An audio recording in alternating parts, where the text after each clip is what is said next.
UP के सबसे बड़े मदरसे पर बुलडोजर। बाबा के बुलडोजर ने कहां की सफाई। सरकारी जमीन का दुश्मन कौन। 25 एकड़ की सरकारी जमीन पर बना मदरसा गिरा। अब होगी फंडिंग की जांच।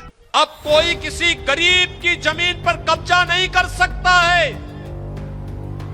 अब नहीं कर सकता है। अगर करेगा तो उसे पता है।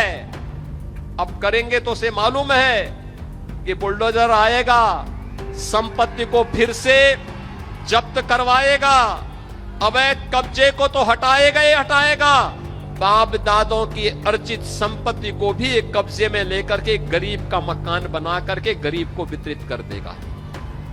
सूर्या चौहान की हत्या के बाद गाजियाबाद पुलिस ताबड़तोड़ एक्शन ले रही है। हर उस अवैध इमारत को तोड़ रही है जो सरकारी जमीन पर बनी है।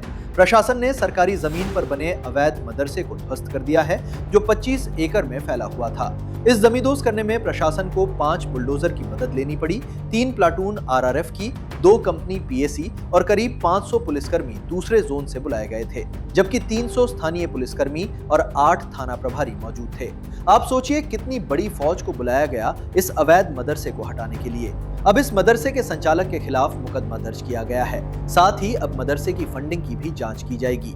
प्रशासन को विदेशी फंडिंग की आशंका है क्योंकि इतना बड़ा साम्राज्य खड़ा करना आम व्यक्ति के बस में तो नहीं है। स्थानीय लोगों के मुताबिक ये मदरसा कई सालों से चल रहा था।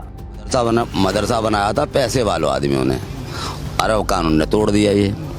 अगर इस पे कोई एब्जेक्शन उठाएगा, अगर कहेगा कि भैया ये क्यों तोड़ रहे हो, तो उसके घर भी तोड़ देंगे। भाई योगी जी की सरकार है, ये तो हो ही रहा है। जैसा मुसलमान पे तो है ही आफत। 25 करोड़ की कीमत पर अवैध मदरसा। प्रशासन ने बताया कि कल्लूगढ़ी गांव में 12 बीघा सरकारी बंजर भूमि पर बना मदरसा जामिया अरबिया इशातुल इस्लाम को 2021 में बनाया गया था। इस मदरसे का संचालन दिल्ली का रहने वाला फारूक कर रहा था और यह सरकारी ग्राम सभा की भूमि पर अवैध कब्जा करके बैठा था।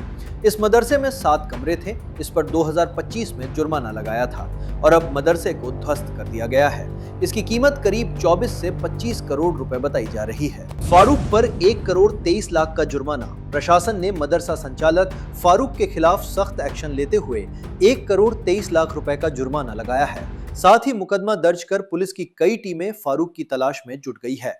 पुलिस का कहना है कि जांच की जाएगी कि मदरसे को कहां से फंडिंग हो रही थी, क्या कोई विदेशी फंडिंग तो नहीं हो रही थी। सूर्या की मौत के प्रशासन का एक्शन। सूर्या की मौत के बाद गाजियाबाद के अवैध मदरसों की जांच तेज हो गई है। पहले खोड़ा में अवैध संचालित मदरसों को सील किया गया और अब इस अवैध मदरसे पर बुलडोजर चला है। प्रशासन कह रहा है कि सरकारी भूमि पर किसी भी तरह के अवैध कब्जे को बर्दाश्त नहीं किया जाएगा। इस खबर को लेकर आपकी क्या राय है, हमें जरूर कमेंट करें और हाँ, हमारा चैनल जरूर सब्सक्राइब करें।